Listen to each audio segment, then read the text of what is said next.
Good morning everyone.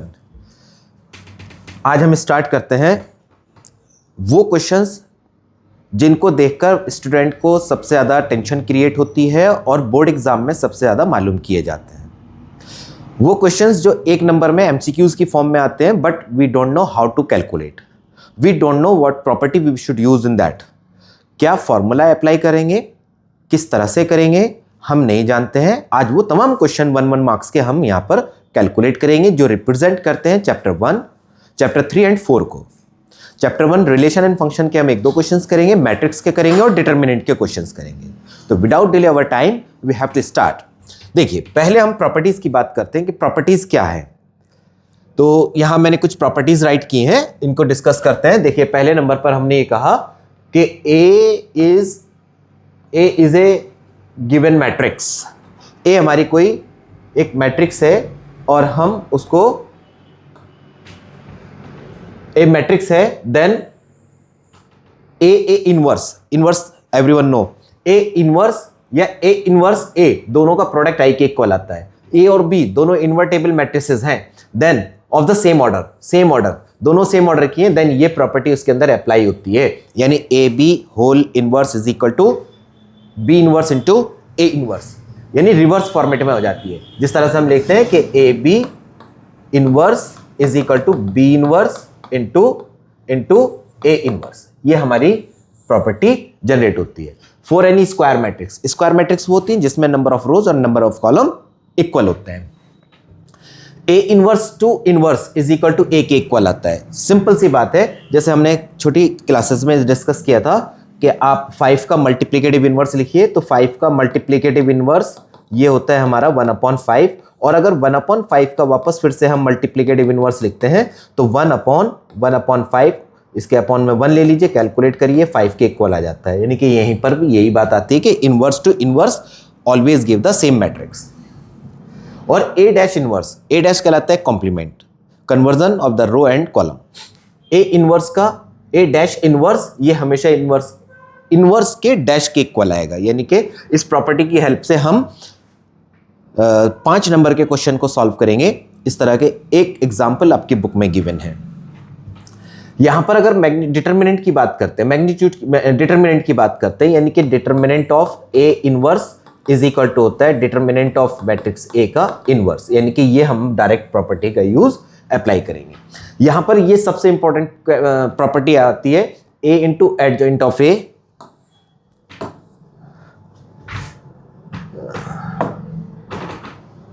इसको मैं सही कर लेता हूं।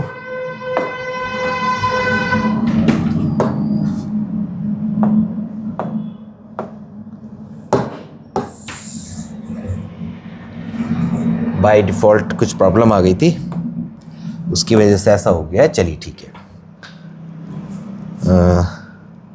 मैं इसको इरेज भी कर देता हूं। हाँ जी, चलिए तो आगे कंटिन्यू करते हैं।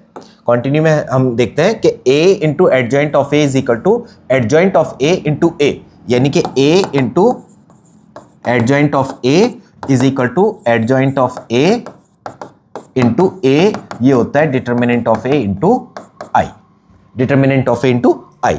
इसके बाद नेक्स्ट प्रॉपर्टी हमारी है determinant of adjoint of A, adjoint of A, determinant of adjoint of A, determinant of adjoint of A, ये होता है हमारा determinant of A raise to n-1। और अगर यहां पर हम a से मल्टीप्लाई कर दें, यानी determinant of a into adjoint of a, ये होता है a रेज टू n, यहां पर ये होता है। जहां पर a कैसा होना चाहिए कि स्क्वायर मैट्रिक्स होना चाहिए ऑफ ऑर्डर n, यानी कि ये जो पावर हम लगाते हैं ये ऑर्डर n मैट्रिक्स के ऑर्डर को रिप्रेजेंट करती है। इसके बाद में नेक्स्ट प्रॉपर्टी हमारी आती है k। अगर किसी भी कांस्टेंट से हम अंदर मल्टीप्लाई कर रहे हैं तो उसको बाहर लाने के लिए k की पावर n, और n क्या होगा, मैट्रिक्स के ऑर्डर को रिप्रेजेंट करेगा। यानी कि determinant of k a is equal to k की power n into determinant of a के इक्वल हो जाएगा, ये प्रॉपर्टी।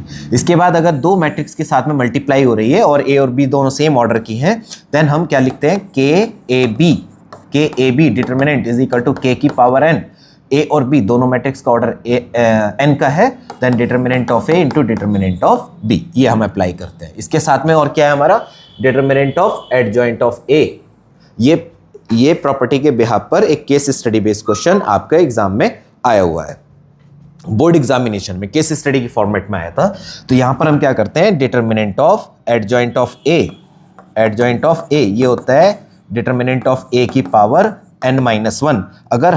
अगर हम यहीं पर 2 बार एडजॉइंट लगा दें, adjoint of A is equal to, यानी पहले एडजॉइंट ऑफ ए की हेल्प से हमारे पास क्या आएगा, डिटर्मिनेंट ऑफ ए की पावर n-1, और दूसरे एडजॉइंट ए की वजह से पावर n-1। ये हम इस तरह से अप्लाई कर देते हैं। आगे देखिए ये क्वेश्चन है आपका चैप्टर 1 से, इसमें मालूम करता है number of reflexive relations, number of reflexive relation. तो डायरेक्ट फॉर्मूले आपको याद होने चाहिए, number of reflexive relation, reflexive relations is equal to 2 की power n square minus n, और n क्या है, cardinal number of n is equal to cardinal number of a, यानी कि कितने एलिमेंट सेट A के अंदर है। तो कार्डिनल नंबर ऑफ A हमें गिवन है, दैट इज 2। इसका मतलब number of reflexive relation is equal to 2 की पावर 2 माइनस 2, दिस बिकम 2 की पावर 4 माइनस 2, यानी 2 की पावर 2 इज इक्वल टू 4, यानी कि 4 आपका करेक्ट आंसर हो जाएगा। नेक्स्ट देखते हैं, find the number of equivalency relation. ये इक्विवेलेंसी रिलेशन बड़ी मुश्किल से समझ में आता है, और नंबर ऑफ इक्विवेलेंसी रिलेशन जानने के लिए पहले हमें देखना है सेट के अंदर कितने एलिमेंट हैं, उसके अकॉर्डिंग हम इसको कैलकुलेट करते हैं। देखिए कैसे करते हैं, मान लीजिए सपोज करिए cardinal number of A is equal to 1 है, तो number of reflexive relation, number of equivalency relation हमें फाइंड करना है, तो इसके अंदर एक इक्विवेलेंसी रिलेशन क्रिएट होगा। अगर cardinal number of A is equal to 2 है, तो मैं इस 1 को यहां लिख देता हूं, इधर से रफ कर देता हूं थोड़ा सा, मुझे आगे स्पेस ज़्यादा चाहिए, तो मैंने इसको हटाया और अपना वापस फिर से मैंने ये ब्लू कलर का पेन सिलेक्ट कर लिया। तो कार्डिनल नंबर ऑफ ए, तो नंबर ऑफ इक्विवेलेंसी रिलेशन 1 आएगा। अगर 2 है तो 1 के नीचे 1 प्लस 1 दोनों प्लस कर दीजिए 2। Cardinal number of A is equal to 3 है, लास्ट में हमारे पास 2 आए, तो 2 को रखिए 1 के नीचे, 2 और 1 3 प्लस 2 5, यानी कि 5 इक्विवेलेंस रिलेशन क्रिएट हो जाएंगे। अगर कार्डिनल नंबर ऑफ ए, यानी किसी भी सेट ए में 4 एलिमेंट है, उस केस में यानी लास्ट में 3 में कितना आ रहा है 5 के नीचे लिख दीजिए, 5 plus 2 7 plus 3 10 plus 5 is equal to 15, यानी कि number of equivalency relation in the set whose cardinal number is 4, तो उसके अंदर 15 इक्विवेलेंसी रिलेशन क्रिएट होंगे। अगर इसी तरह से कंटिन्यूशन में वो कहता है कार्डिनल नंबर ऑफ ए, इसके अंदर आपके 5 एलिमेंट हैं, तब आपको 15 तक तो कैलकुलेट करना है, और 15 कहाँ लिखेंगे, फर्स्ट नंबर पर। 15 प्लस 5 20 प्लस 7 27 प्लस 10 37 प्लस 15 52 35 40 10 50 2 52 52, यानी कि नंबर ऑफ इक्विवेलेंसी रिलेशन 52 बन सकते हैं जब सेट के अंदर 5 एलिमेंट्स होंगे। नेक्स्ट क्वेश्चन देखते हैं, number of functions from A to B. यहां पर पहले हमने रिफ्लेक्सिव रिलेशंस की बात की थी, अब हम नंबर ऑफ फंक्शंस की बात करते हैं। Number of functions from A to B, cardinal number of A n है और cardinal number of B m है, तो इसका हमारा डायरेक्ट फार्मूला कंफर्म है, डायरेक्ट फार्मूला लर्न करना है। Number of function is equal to cardinal number of B की raise to cardinal number of A. Cardinal number of B में है m एलिमेंट और इसके अंदर है n, तो m की power n number of functions create होंगे।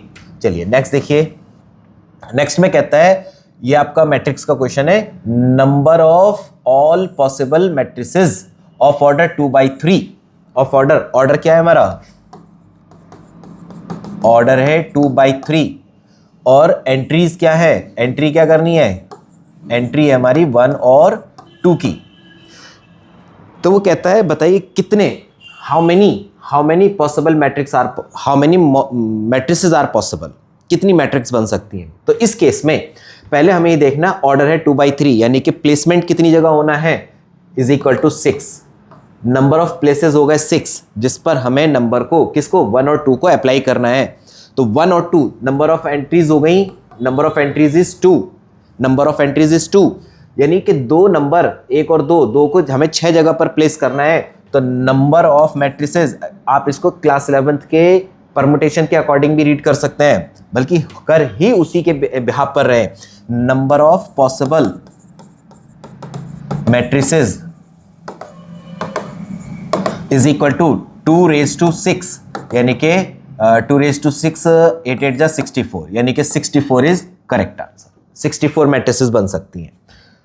नेक्स्ट क्वेश्चन देखिए, number of all possible matrices order है 3/3 यानी कि प्लेसेस कितने हो गए, प्लेसेस हो गए हमारे 9 जहां प्लेस करना है, और एंट्रीज कितने की होनी है, नंबर ऑफ एंट्री एलिमेंट है 3 यानी कि number of possible matrices,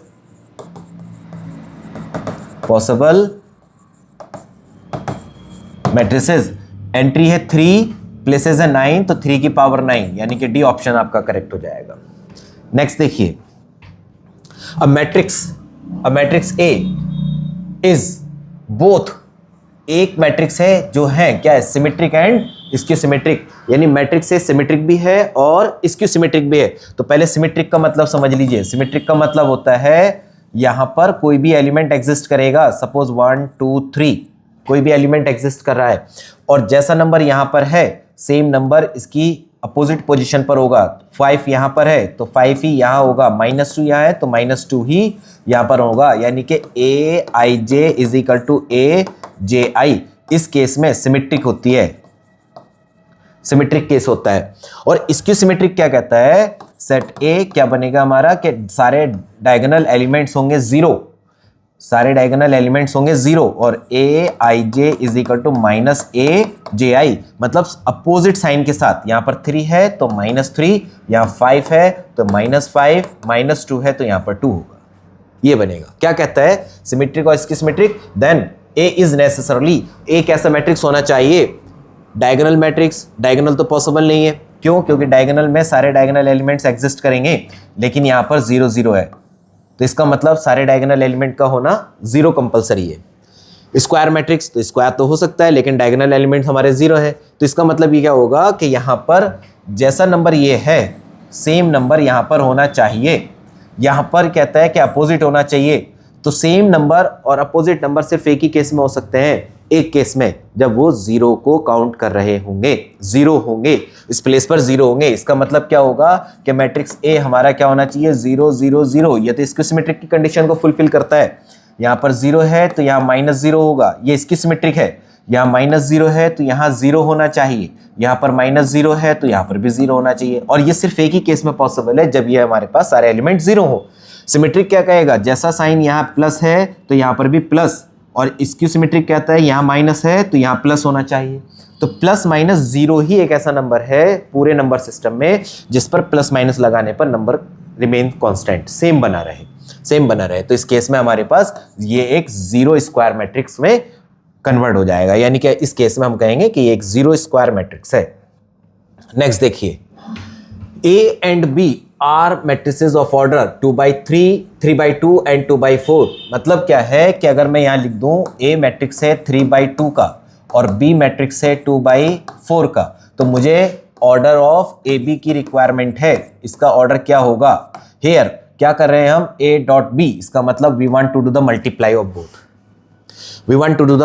of both. दो मैट्रिक्स की मल्टीप्लाई फाइंड करने के लिए नंबर ऑफ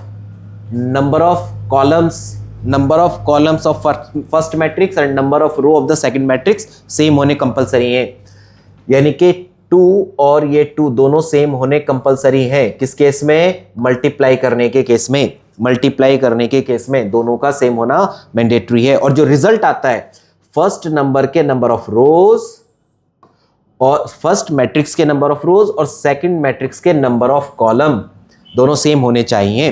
तो इस केस में हम क्या कहेंगे, 3/4, यानी कि order of AB is equal to 3/4 होगा। ये हमारा रिजल्ट, यही हमारा आंसर होगा। ठीक है। नेक्स्ट देखिए, ये 3 मैट्रिक्स की मल्टीप्लाई कर रहे हैं, इज इक्वल टू ए आ रहा है, then write the order of matrix A. Very good. तो हमने क्या किया, 3 मैट्रिक्स हैं, पहले हमने एक्स ले लिया, दूसरा वाई है, तीसरा जेड है, और रिजल्ट हमें मिलता है एक इक्वल। हमें एक ऑर्डर निकालना है।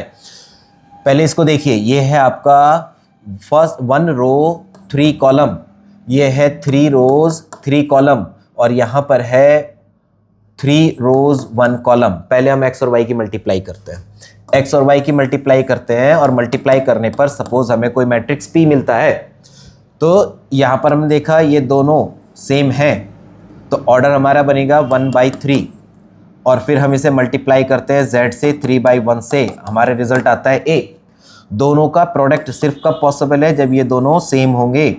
तो इसका मतलब रिजल्टेंट जो आएगा वो इन दोनों को रिप्रेजेंट करेगा 1/1, यानी कि order of matrix A will be, यानी कि after multiplication when we are getting the complete result, in that case we are getting order of the result will be 1/1। Clear. Next देखिए, show that all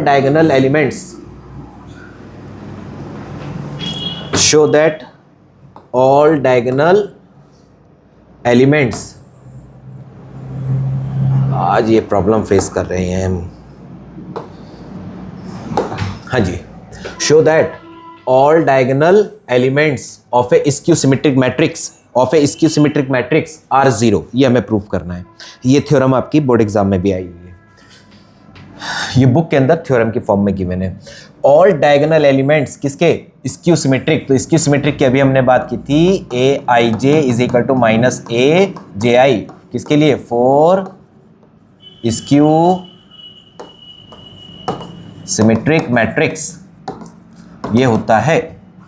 अब आप ए I जे को इधर transfer कर दें, A I J is equal plus A J I is equal to 0। और diagonal element कब मिलते हैं, डायगोनल एलिमेंट कब मिलते हैं, A11, A22, A33, ये डायगोनल एलिमेंट्स होते हैं 3 जब ये डायगोनल एलिमेंट्स हैं तो डायगोनल एलिमेंट्स का मतलब होगा I और J दोनों सेम होते हैं। इसका मतलब पुट कर दीजिए, पुट कर दें या रिप्लेस कर दें या एक्सचेंज कर दें, I is equal to J, इसका मतलब AI plus AI is equal to 0, दोनों सेम, तो 2AI इज इक्वल टू 0, यानी AII इज इक्वल टू 0। हमें क्या मिलता है, AII I is equal to 1 2 3 4 5 and up to so on. Apply कर दें, A11 0, A22 0, A23 0, sorry A33 0, A44 0। Hence all diagonal elements, diagonals, all diagonal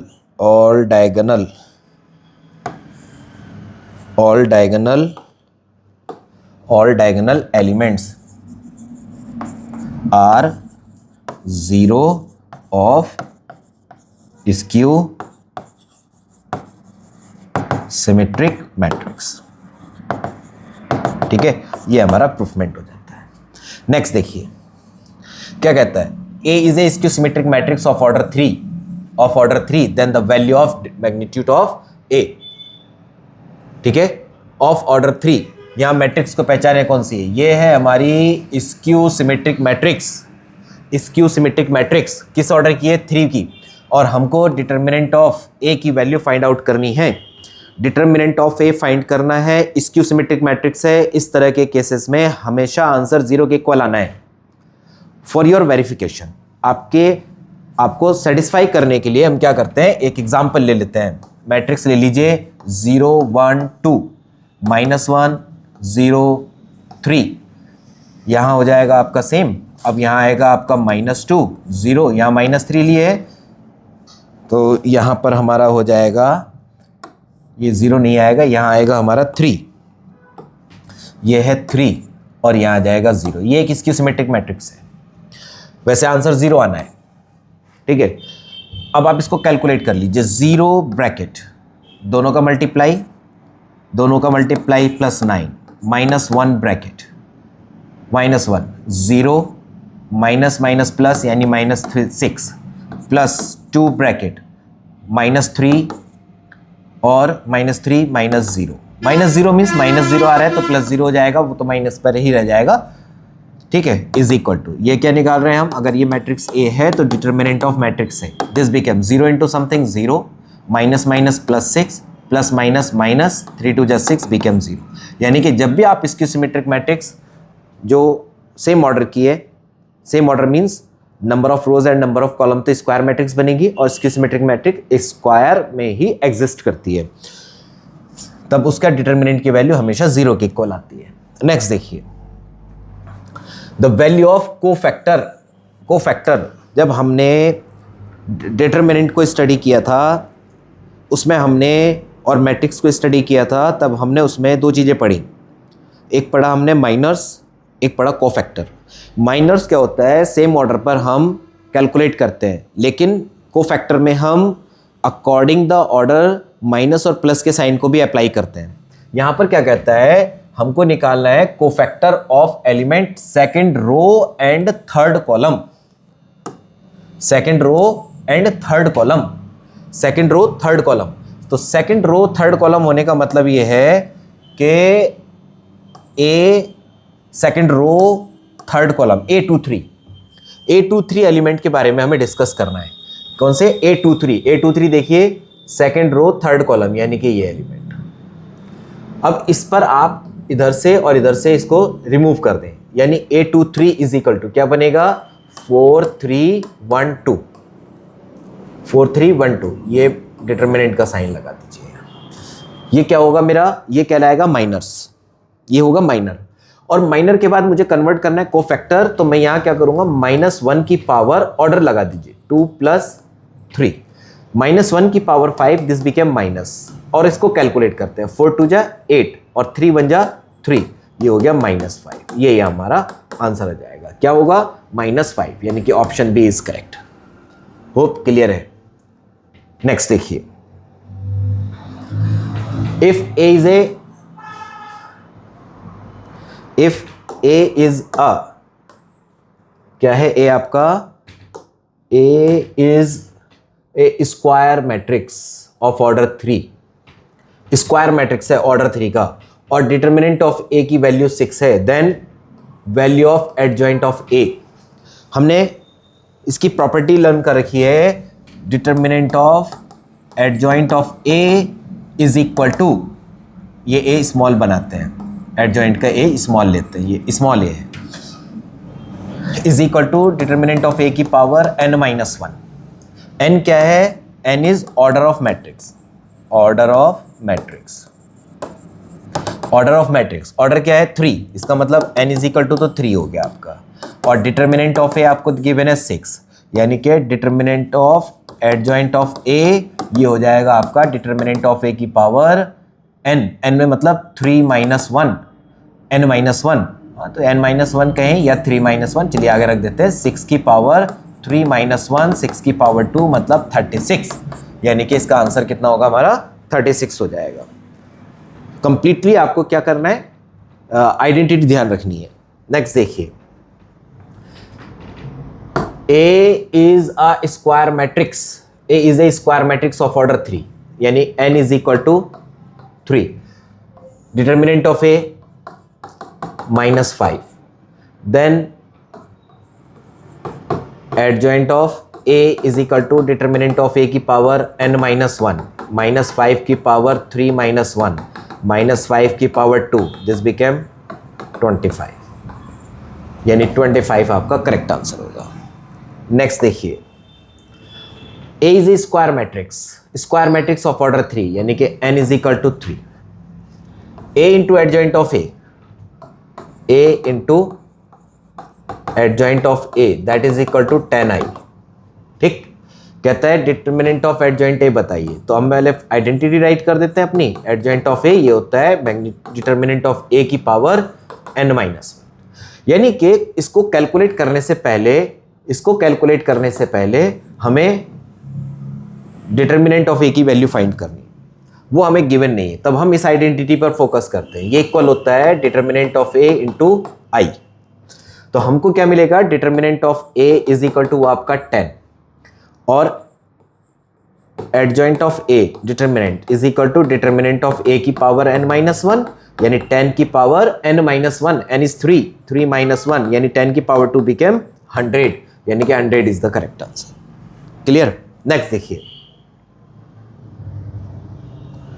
देखिए a of 3/3 यानी n is equal to 3 such that determinant of a is equal to 8, और हमको निकालना है 3a determinant की value, determinant 3a। तो हमने case पढ़ा है डिटर्मिनेंट ऑफ ka, ये होता है k की power n determinant of a।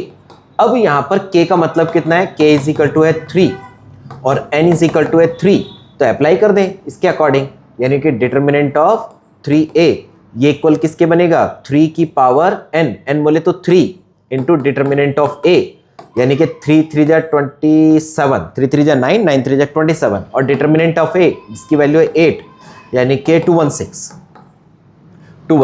ये आपका क्वेश्चन सॉल्व हो जाता है।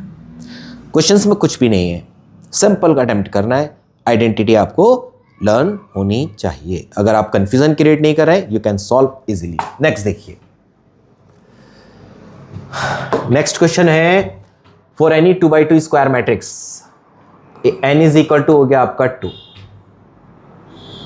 n इज इक्वल टू 2,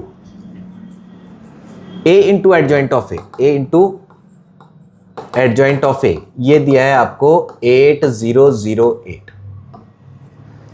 यहां से हम 8 कॉमन ले लें तो ये हो जाएगा 8 इंटू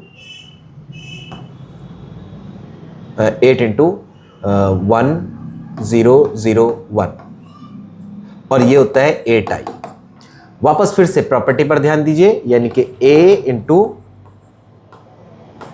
एडजॉइंट ऑफ a ये होता है आपका determinant of a into i, यानी कि डिटर्मिनेंट ऑफ a ये हो जाएगा आपका 8, n है इज इक्वल टू 2, वैल्यू निकालनी है डिटर्मिनेंट ऑफ a, अरे तो उसकी नीड ही नहीं है, डिटर्मिनेंट ऑफ a तो आपका 8, ये आंसर हो जाएगा, यही आपका आंसर हो जाएगा। बाकी इसका की रिक्वायरमेंट फिनिश हो जाती है। नेक्स्ट देखिए, A and B are the two square matrices of order 3.